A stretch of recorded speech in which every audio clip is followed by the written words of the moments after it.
Welcome. Okay, we all know why we're here, but of course, I will never miss our intro. Welcome to another edition of Baseball for Maniacs. Thank you guys for joining us. And now that we got that out of the way, no! Hopefully that did not break the eardrums of my beloved Philadelphia Phillies fans.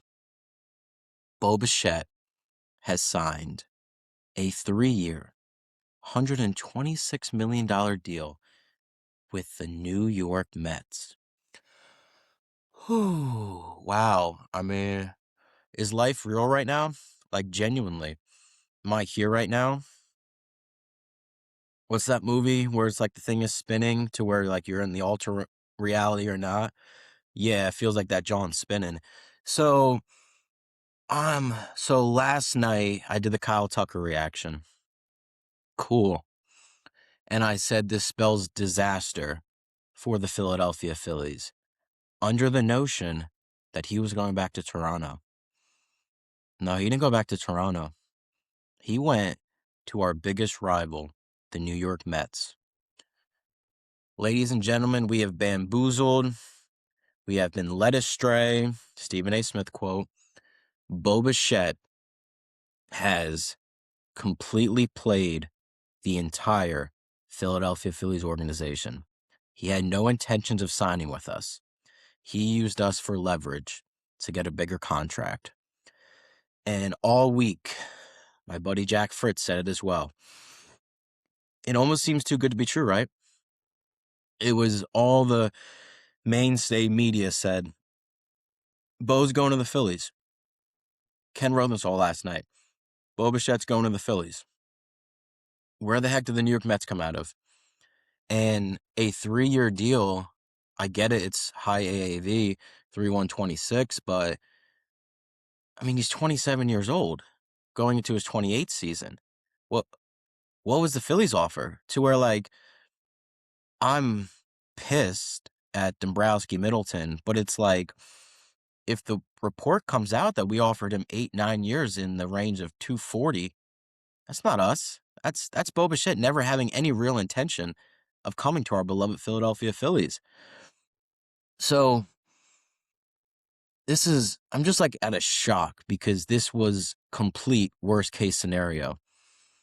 Ranger Suarez signed with the Red Sox, and we obviously let him go because you can't pay everyone. Whoever we paid, you brought back Kyle Schwarber? Awesome. What else have we done? Brad Keller? Nice little addition. And combine that with Kyle Tucker going to the Dodgers, we're in no window to compete. We can't compete with that. And what really, really sucks is there's no one out there. There's no savior. Who's the best free agent on the market right now? Eugenio Suarez? Eugenio Suarez? JT Realmuto has all the leverage now.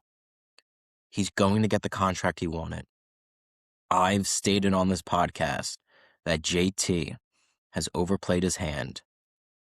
I've been mistaken. The Philadelphia Phillies have overplayed their hand. JT is looking like a genius, a absolute genius right now. And Bo Bichette is now the most hated person in Philadelphia because it's not like if he would have went back to Toronto and we wouldn't have been upset because you can understand that. He went back to his hometown team. Well, not hometown, but the team that drafted him, the team he grew up in. No one, we'd be upset, we'd be frustrated, we'd be floored, but it wouldn't be so directed at Bo Bichette. I despise Bo Bichette. He's my number one most hated player in the game of baseball right now. He took our organization on a little trolley trail and was playing with us, smacking us around like we're some puppet. And Dave Dombrowski, how do you not see that? How do you not see that? You've been in this game for God knows how long. John Middleton, how do you not see that? And this is just a raw live reaction because obviously when the details come out and if we gave him a real offer, you can't really be too upset, like if it's an 8-9 year deal. But then again, you can also be upset because you weren't smart enough to realize what was happening to you. You were being played like a stray dog. And it's just so deflating as a city, as a fan base, as a Philadelphia Phillies fan my entire life. I mean, this rivals playoff losses. Nothing will rival 2023, October 23rd, October 24th, losing to the Arizona Diamondbacks. Nothing will rival that. But I feel worse now than when we lost to the Mets. I feel just about the same when we lost to the Dodgers because it's almost the exact same feeling. You just lost a chance to win a World Series because that is what I firmly believe, that the Philadelphia Phillies have lost a chance to compete for a World Series. And it's almost better when that happens right in October because you know the season's over. Ladies and gentlemen, it is January. We have 2 months till the season, and I already feel doom and gloom, and I hate feeling like that. I hate being that fan because it's miserable. Now, once the season starts, once the ball gets thrown around the diamond, I'm going to be locked in, and I'm going to be very excited because that's just the nature of my fandom as a Philadelphia Phillies fan. Hope, optimistic. But right now, I feel none of that. So, where do we go from here, right? Already mentioned JT's coming back, which is, I mean, it just would have been so much better if the Bo Bichette rumors never came out. Because then it's like, okay, you kind of expected it. We're running it back, and you had a really good team to where like running it back it's an overused word because you're running back a 96 win team. You're running back a team that just won back-to-back NL East titles. And I get it. October's the only thing that matters. But you got a good club. But combine that with Kyle Tucker going to the Dodgers, how much of a juggernaut they are. It's just so frustrating and so, what's the word, like trying to think of how we can realistically compete. Like if we were in the American League and we wouldn't have to face the Dodgers, that is much better because then you go to the World Series, like even if you lose, it's heartbreaking. It's a hell of a ride. But now you can have a great regular season. You win 95 plus games, which I think they will do. But I really thought Bo Bichette was the only chance we had at competing with the LA Dodgers. And it's just the Mets, the freaking Mets, dude. Are you kidding me? Like, come on, dude. Like, and for 3 years, like if they would have blew him out the water, 10 years, 350, yes, it would have sucked. But you would have understood why he went to the Mets. Why is he going there on a 3-year deal? To where now, I guess we have to just wait and see what the Phillies offered. And is it just the Phillies trying to put their hand in and saying, well, we tried. We gave him a good old fight. He just didn't accept the offer. I don't really think that's the case. I think they were completely in on Bo Bichette and they wanted to bring him to Philly. But on the vice versa, I think Bo Bichette knew that. They knew that Philadelphia was all in. They knew they had to go get Bo Bichette, especially after the rumors about JT not accepting. Bo Bichette had all the power.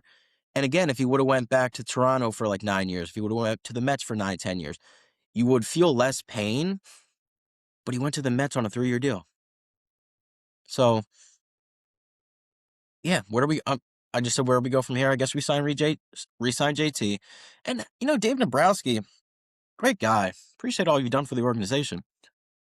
When are you going to get creative? When are you going to make a trade? When are you going to trade Brandon Marsh, get another reliever, maybe get a starting pitcher, and re-sign Harrison Bader and put Justin Crawford in left field? He's still out there.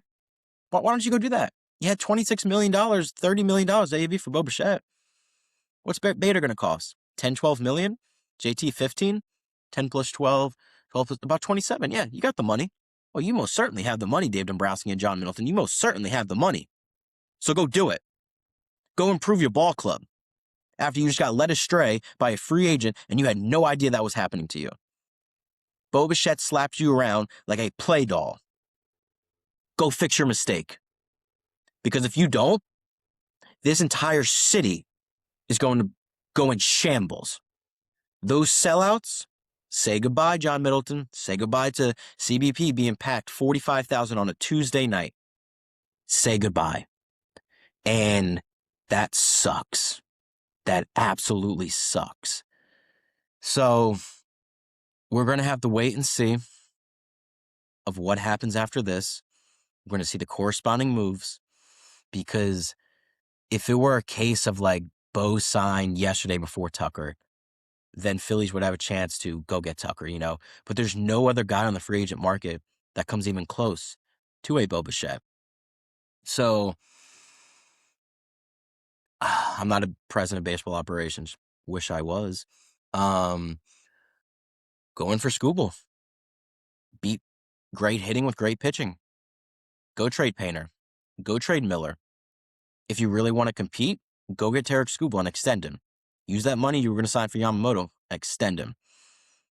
But that's wishful thinking that our president of baseball operations, Hall of Famer Dave Dombrowski, will make a creative trade like that, because he hasn't done it. He hasn't done it in years. The most creative trade was Logan O'Hoppe for Brad DeMarsh. Good trade. But this is deflating. This is heartbreaking. Words cannot fathom how I feel right now. I'll be going on TikTok Live soon.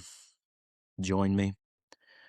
But I want to leave this episode with a glimmer of hope, because as deflated as I feel right now, it is baseball. We will have a good club. In the Dave Dombrowski Co., we got a good club. If we get in October, anything can happen. And just even hearing myself say that, I want to throw up. But that'll do it for this edition of Baseball for Maniacs. I'm sure I'll do an episode tonight when more details come out. Thank you guys for joining me. You guys have a good one.